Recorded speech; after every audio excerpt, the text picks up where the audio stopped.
This video is going to show you a solo Grandmaster Nightfall getting platinum rank during the week of Devil's Lair. So before I get into the valuable commentary that most of you seek, who watch my videos, for those that haven't subscribed, because I know there's a lot of people that haven't subscribed to me, but you do search in my name. The most popular way of finding my videos is people searching my name in on Google or YouTube.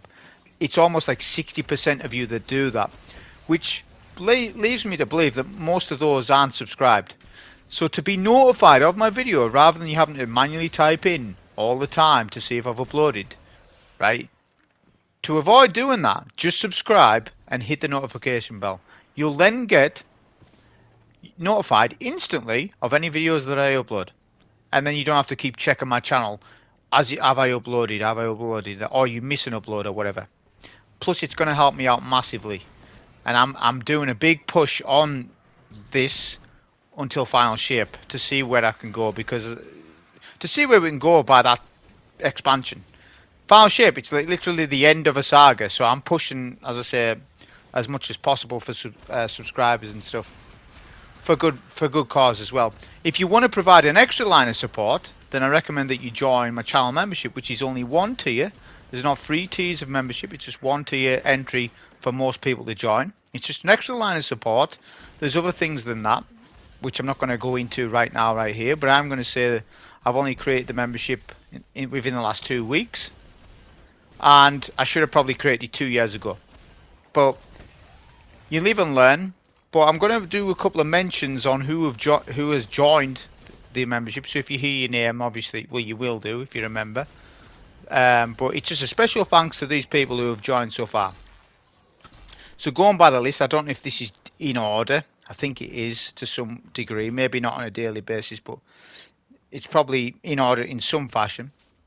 So the members so far that have joined, we've got C.M, Kitty Orange, Grandma Destiny, Snabs, Megan Law, Beefy Cheesecake, Aaron McKenzie, Starscream, Grandad Gaming TTV, Storemason 83, Chip Sawdust, Hexen, Greasy Chipotle, Mark Rispono, Chef G1964, Benjamin Kenway, Delta Rage Gaming, Mr. Makeshift, Fanos, Vids of 78, sorry, what is that? Wilds of 78. I think he's meant to have pronounced that.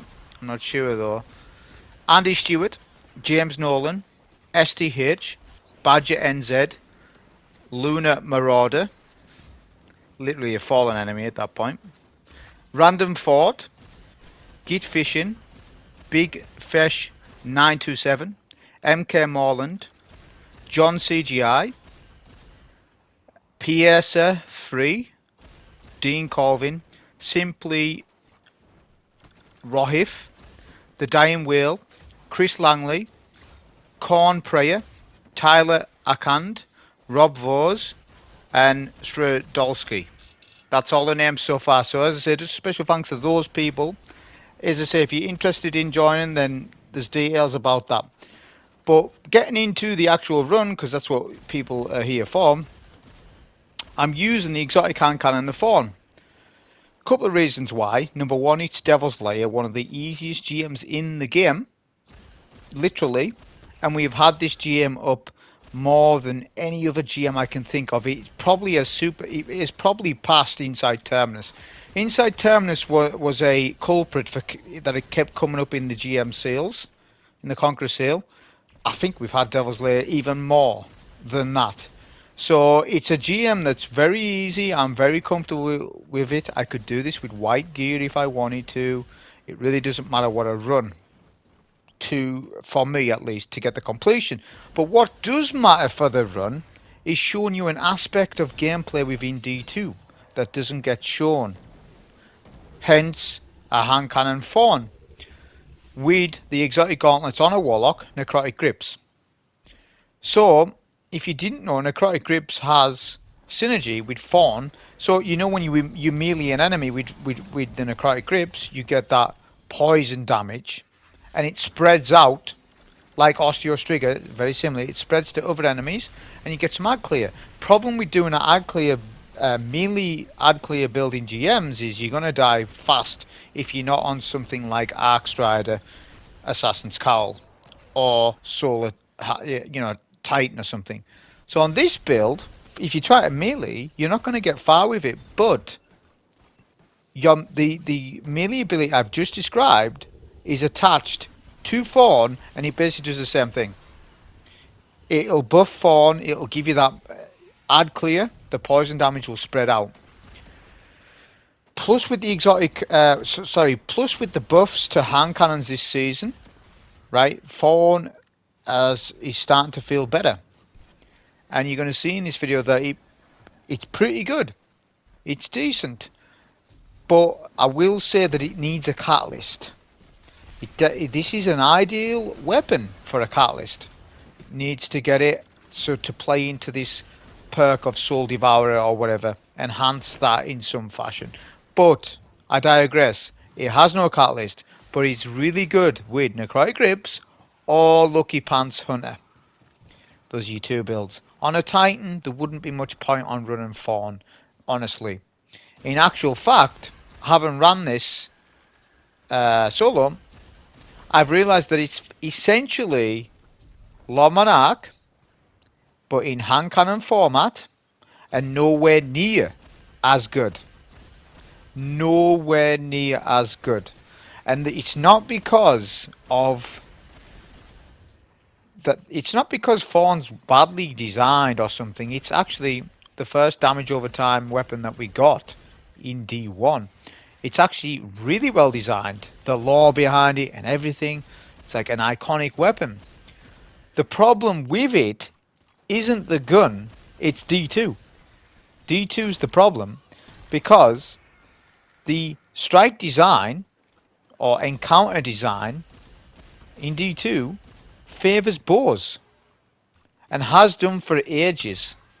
So this little hand cannon, although it's really powerful, it's outclassed by Lawman Arc and Wishender, and those two bows are a problem, and they need to have a look at those weapons or change the way they do encounter design in D2.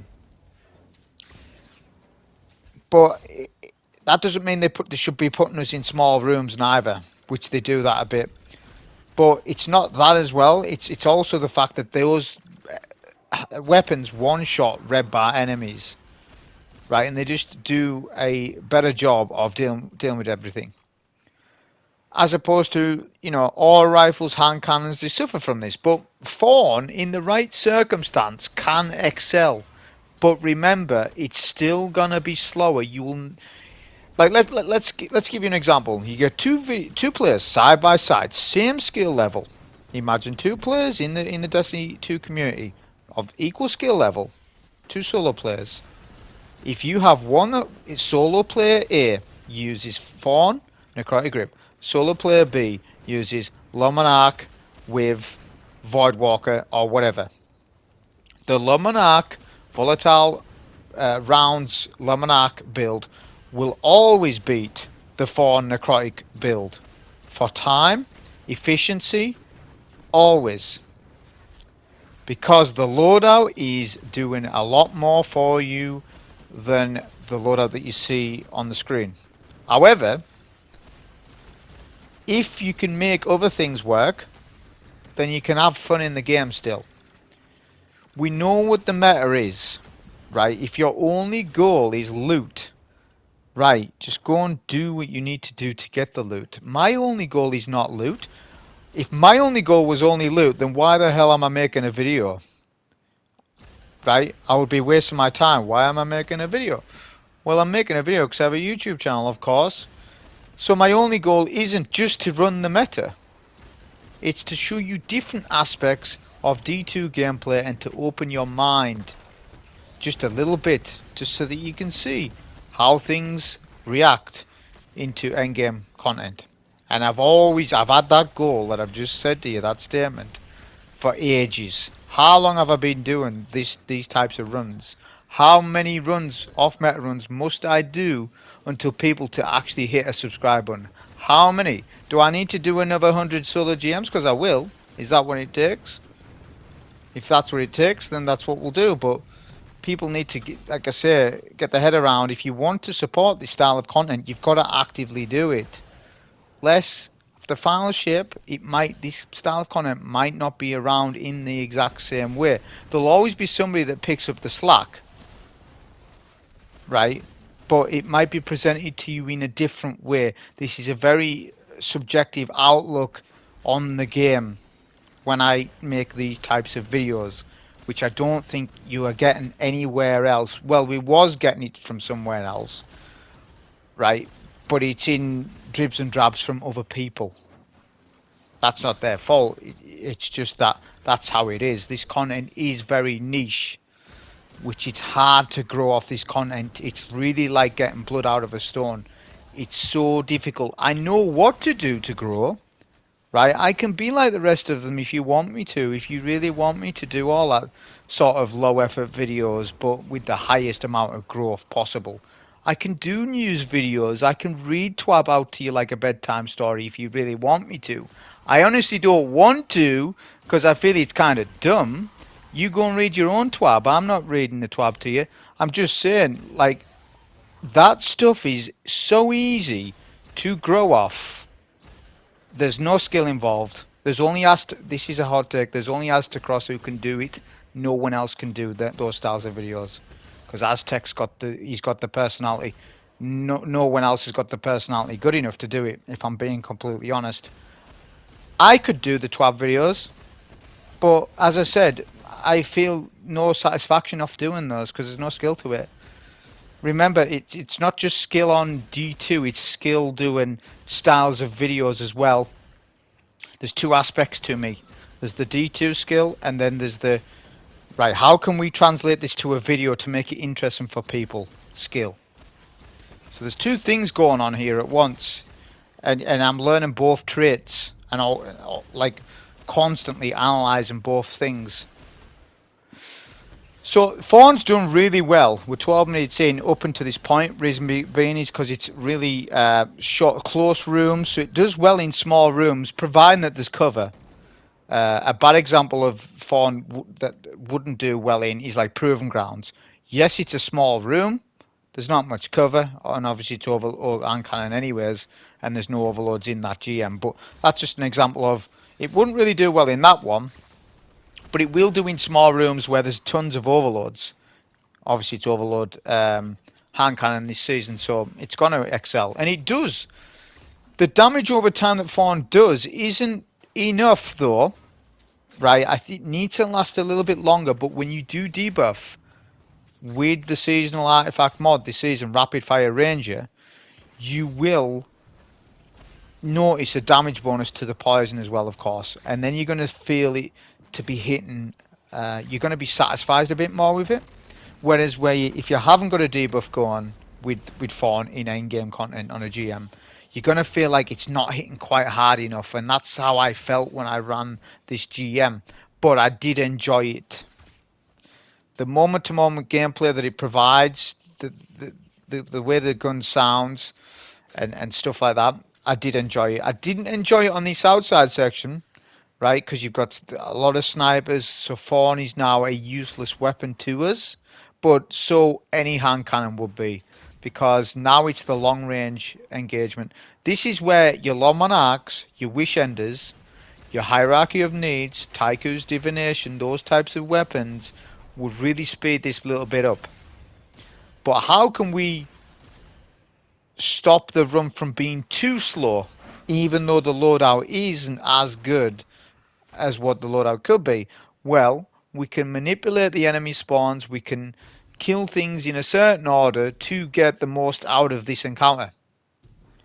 So we need to clear the enemies from the left. This is more of a riskier strat to not start killing the snipers. The thing about it is, a legendary bow versus a exotic bow are night and day different. I can't one-shot those snipers at the back of the map. I can't do massive damage to them because I've got a legendary bow on. So they're going to take longer to kill.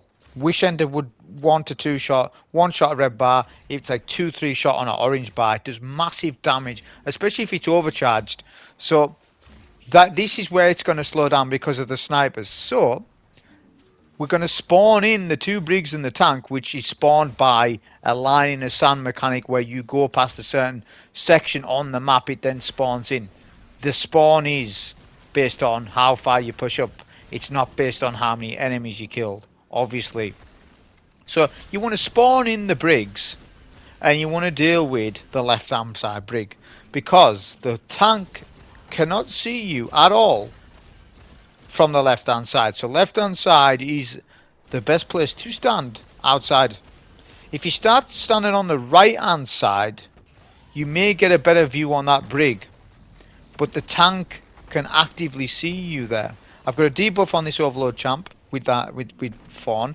It was doing a good job. What was that? It was doing a good job on keeping that stun, because the THORN's poison damage is counted as overload rounds, just like Le Monarch's poison damage is classed as overload style rounds, which is a good thing, obviously. I'm now trying to do an assessment in my mind on if I want to start wasting some linear shots here. My decision was I don't want to. I'm going to finish off with the brig, just with the hand cannon, sorry. Just finish him off. Be careful of that solar attack. It can one-shot if you're in the center of the radius of the attack. So you've got to be careful about that. So you've got to really make a decision when the brig goes up in the air. Are you going to melt with linear or not? I chose not to, because I'm taking my chances at using more heavy later on the tank and stuff. So we've got a good nade. We've jolted all the snipers. This has sped it up just a little bit. Because as I said earlier, because of these tanky snipers with a legendary bow, they do feel tanky because I've got a legendary bow on. May I add a god roll bow as well. This means, as I say, getting like jolt on them like that is great. We can't push up right now. There's a reason why I'm sitting here. The red box in front of me will spawn in the next overload. Well, one of the overloads. Again, the line in the sand mechanic. We're not going to do that though. We don't need to. What we want to do is deal with this barrier. But an unfortunate set of events happened when we did try to take down the barrier. The brig from the other side, right, actually got a nice angle on us. It's kind of decent play for me to not die, but it's also a little bit, you know, it's a little bit lucky as well. The bow will only 2-shot, right, but that's fine. I'll try and get a pulse nade. The pulse nade is slightly overcooked. Just went past. We'll do a bit of linear damage because it's important. See, what's happening is, it doesn't really matter that he was hitting us there. It's the splash damage. See, I'm standing at this wall here, and I'm standing on this ledge to get a little bit of the high ground on the barrier, because the barrier sort of head glitches me because there's a stupid hill there, right? So if I can get a little bit, 2-3 inches, I can at least get my crit to quickly kill the barrier. But you want to kill the barrier now rather than later. The strategy for not killing the barrier at this minute is more of a speed run, which would revolve around you actually using the meta, which I'm not. So why the hell would I speedrun with a off-meta loadout? So I'm not going to. I'm going to pick the slightly easier strat, which is to deal with the barrier now rather than later. I do a Chaos Reach here. I was surprised that it didn't do more damage. There's a bit of range fall off with Chaos Reach, and that brig is probably slightly out of that range, which is unfortunate because we've lost a little bit of damage with our Chaos Reach. I see that as lost damage, which I never like. Sort of a term I think about it. You know, say you know, I don't know, say you pop a super like a golden gun or something, slash an Night Arc, and you get a body shot. I see that as lost damage and bad play. And I try to avoid these circumstances of lost damage, missing nades, bad super uses, using a super before you should do, and stuff like that. I really hate it like that.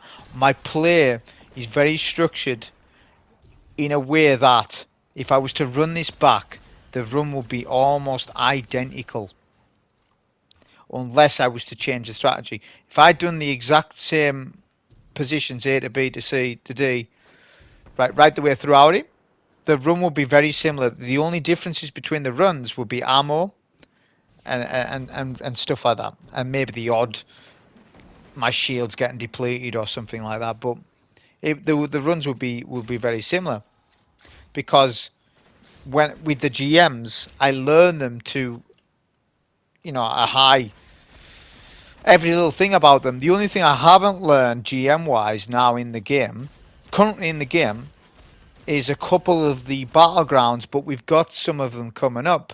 We've got Mars and Moon, which I'm looking forward to. Moon most, Mars not so much, because I don't really like Mars GM, but Moon I am looking forward to running that. We've obviously just had Europa, which I really enjoyed, massively enjoyed that GM. I think that's the best battleground GM that we've had, even though it was easy. It was mad last week, because even though it was easy, it got tremendously easy on Friday, Saturday and Sunday. But between Tuesday to Friday, I was enjoying the GM. So, oh, this is decent. This, I like it. It's well balanced. It's not too difficult, but it does add some difficulty if you do the legit strat and you don't cheese at the boss.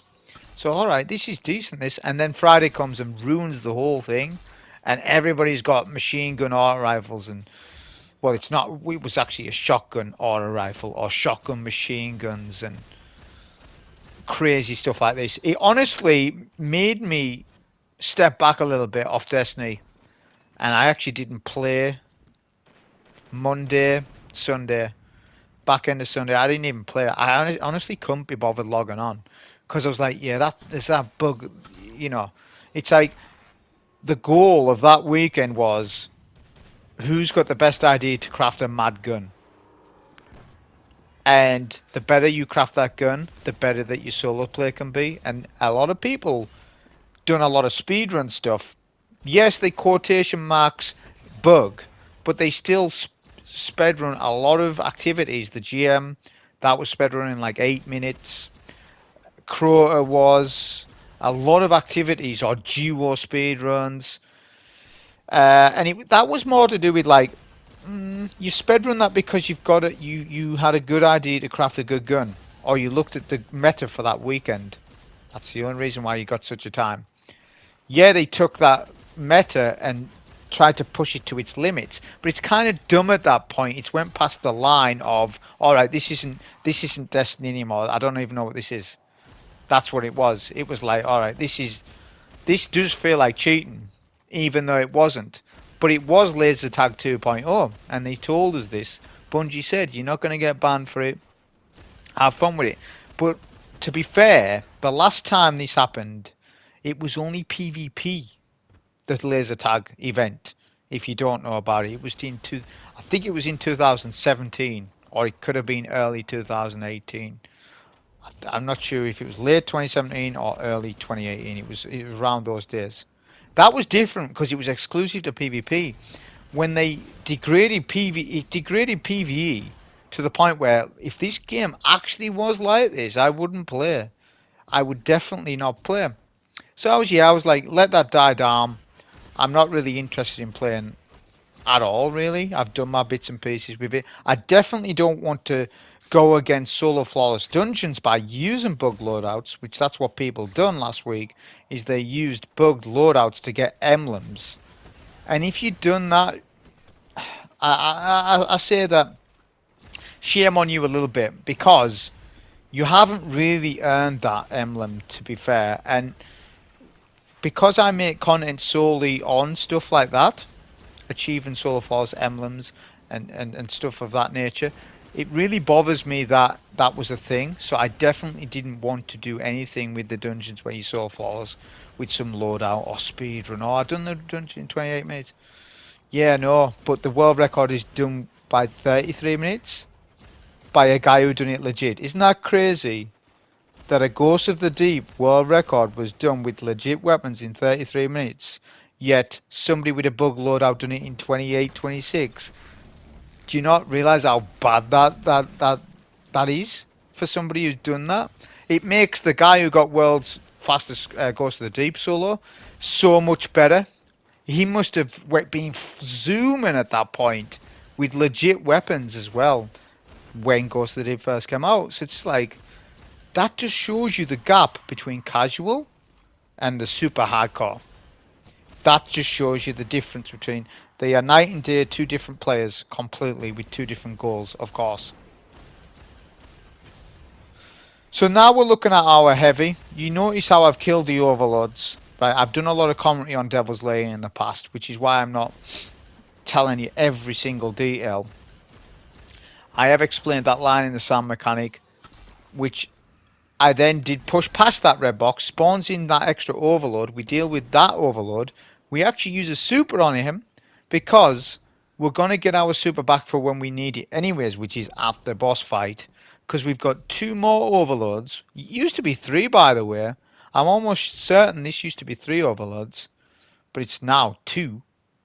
I don't know when it was 3, but I'm almost certain it was 3 overloads. But you're gonna get, regardless of that, you're gonna get your super back off them because you're just gonna keep spraying them with overload rounds, and your intellect is tied to hitting tanky targets. Right, well, it's an element of it. So look at the super bar every time I kill the champions. This works even better with like fast rate of fire weapons like rapid fire frame fusions or aura rifles and things of that nature. So you can see how well it's doing against these overloads. Like it's given Le Monarque a run for its money on situations like this when you're within 20 meters of an overload. Right. Thorn can compete. It's when you're outside of that range, 40 meters plus, you're going to be struggling with your shots. And it might mean in a solo GM environment, you have to play from 40 meters radius, depending on which GM it is. Which therefore, Le Monarque will always beat Thorn because it can kill champs from any range that you can think. It can do well at 10 meters because you can do the strafe bow kill behind cover. It can do well at 20, 30 meters, it doesn't matter. Whereas the hand cannon, right, can do really good at 20 meters, but anything above 25, 30 meters, you start to struggle, unless it's malfeasance. So once the boss's shield is taken off, we're going to spam as much Taipan as we can. We've got Taipan on. There's loads of linears in the game, but the reason why I chose Taipan is because it's got triple tap on it. Right, so this gives you more heavy. We're going to debuff the boss and use a Curse Reach. Curse Reach was quite scruffy because it was clipping the sort of roof of where I was, which was a little bit annoying, but my goal was to get the boss to a 3rd HP. That was the goal with that. Right, so we want to maximize the amount of damage we can do with our super so that we limit the amount of heavy that we do. Right, that is my goal, basically. But at the same time, not dying in a Chaos Reach, because you can. Like, if I just, all the enemies are coming, an army have fallen, I use my Chaos Reach, right, you're going to out-tank some of that. But then as soon as you drop out of that Chaos Reach, you get melted by all the enemies straight away. So you wouldn't just super the boss like that in mid. And you can't just super casually neither if there's a lot of enemies at you. You've got to risk control around you, right? How many enemies are going to be firing at me after I have exited my Chaos Reach? That's what you need to ask yourself, and you will ask that question when you're on phase 3. Because phase 3 is when you really want to just melt down the boss because there's no more champions to kill. Thorn's doing a really good job of these servitors. Because, right, it's the poison, obviously. I tried to test to see if you could poison the boss in advance and then take his shield down. I don't think it works. Or I don't think it worked as how I wanted it to. I just thought I would test that because there has been times in the past where we've been able to damage targets with odd stuff like that, but that isn't a thing. It would have been great if it was. I'd have loved that. But no, you can't. So we're not using the bow at all now because the final boss room is just the right size for Thorn. It's got you know, it's probably 30 meters, isn't it, from left to right, right across the width of the map. So it's within perfect range for a hand cannon, actually, which I'm happy with.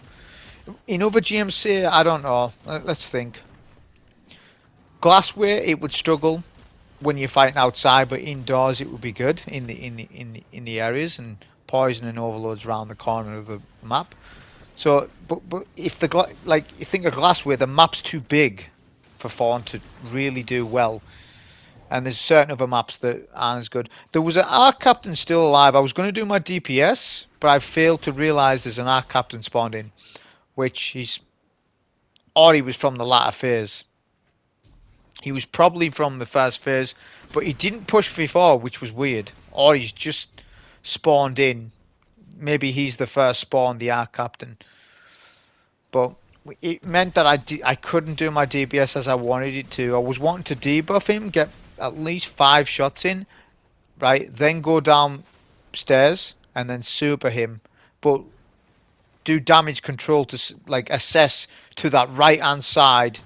Can I super and then get away? Like I'm doing that now, even though I am critting the boss DPS, and I'm looking to the right. How many enemies are hitting me with the arc bullets? Because they do chain. Like, so, you know, you could get down to your shield's broken and you're like, alright, I'm going to run away now. You start running away, the arc bullets track you, you're dead. So always run away before you think that you're at risk down below. That's the key to it. Don't say, oh, now I'm at risk, I'm going to run away. That's too late. You increase the chance of death, and then you've what I call overcommitted to DPS, which is probably one of the top 5 reasons why people die in stuff, in GM stuff. We used a kill switch there. I thought that was very unfortunate and quite unfair. The boss ported twice in quick succession. That's probably because of the damage that we've done. So not only is the boss's teleportation linked to time, it's also linked to how much damage you do. But that's fine because we recorrected what I was wanting to do and got our damage out. So the kill switch, that was what I was mentioning before, a failure of not using my abilities correctly, which is generally I don't like to happen in a video, but if it is out of my control to some degree, then I let it slide. Right, but if I completely miss that case switch, I'm going to orbit and resetting the whole run. Sometimes that's what I've been like in the past, very strict with the runs. That's what I've been like in the past. I've actually eased up a little bit, and I'm not as strict as I used to be, because the focus really for me is more about getting videos out on time, whilst also being at a high quality, but more so getting them out on time. I know that I didn't get this one out on reset, but I can't always every week. What people need to realise is you can't be online for a game every week at Tuesday at 6 o'clock. Or if it's America, then it's 12. Who the hell lives like that? Can't be online every... There's some players I know who have been on reset D2 every week for its entire existence, just about. They've never missed one reset. And I'm like, how do you live like that? Surely you've got to... You might be on holiday that 1 week. Or you've got to go and cut your grass. But no, they're on. They're waiting. 58, 2 minutes to 6, they're waiting. 2 minutes to 1, they're waiting, ready to get on Destiny. It's like, what? How do people live like this? They're so addicted to the game, and they're so blind that they don't realise sometimes it's okay to miss a reset. You can pick it back up Thursday, Friday, that's fine. There might not be nothing going on in the game anyways, so don't worry about it. This double overload phase can be difficult for you depending on overload positioning. Now, I've already I think I've took the first overload out already, right? The second overload will not push you, or is less likely to. It depends on how many enemies are still alive. If you kill the first overload and there's still loads of fallen enemies, then that overload, the second one, will push because he's confident to push you. But if he's threatened by you And the way that you would threaten an overload, this isn't me just talking rubbish, this is actual mechanic. If the overload is threatened by you, the overload will not push you. The way you threaten an overload is by killing all the enemies surrounding that overload. Right? That then de-aggroes the overload to then go to a safe zone. In this case, the overload likes to hang around at the top up the stairs, or at the back of the map through that tunnel. It's awfully good for you that he's at the back of the map. Sometimes he likes to come down the stairs and teleport around, and people miss their overload stun, and then they get annoyed because they have to look for the overload. But luckily with THORN, it sometimes stuns with one shot, which overload hand cannon's not meant to do that. So that's something I need to look back at. Why is it stunning almost, or maybe one or two shots? That's actually really good, because that's a trait that explosive payload shares, is that you can stun overloads faster with explosive payload. Right? So THORN has a unique ability of actually getting a good stun fast. So I rate the weapon that way. It's stunning the overload really quick. Like, sometimes you miss that overload there and you go back up the stairs, and then have to search him out again, and he will just play around with you until you get him, or even super him sometimes to avoid death. There's one Arc Captain up, which we're going to take down the Arc Captain's shield and then THORN. And this is actually a fantastic kill here. You'll see the Arc Captain's poisoned, then spreads the poison to the shanks. Right, so that was actually a really good example of, it has utility, the hand cannon. It just needs a catalyst. That's all it needs. They need to make it a catalyst. Hopefully next season. Like, if they're doing, they've probably got next season's catalyst made and shipped. Well, not shipped, but ready to go for next season. But they need to make a catalyst for THORN, because he's one of the best guns in the game in terms of the way it feels, the lore about it. I like it. It's a fun weapon, and always has been to me, in PvP and PvE. So we'll do a heal and rift here. It's important that we do that, because we're going to get as many shots in as possible, debuff the boss, get as many crits, get triple tap procking if we can, and then you need to retreat, because all the enemies are going to collapse on you, because you've just done 10 to 20% HP, and all those adds will be triggered, obviously, to go up top mid. So you only have so much time to do what I just did. So do it, but don't overcommit to damage. You can do more damage later on. Don't worry about it. You've even got a Chaos Reach, which if you don't have a Chaos Reach at this minute in time, then you would kill more adds or do a little bit of damage to the boss here and there with THORN or the Monarch or whatever you're using, and just build up your super. Because your final stand, if you like, should be finished with a super like this, which there was not many adds hitting me to my right, so I had license to use Chaos Reach safely, and I could get my solo GM done. That was the video on this. Hope you enjoyed. Thank you.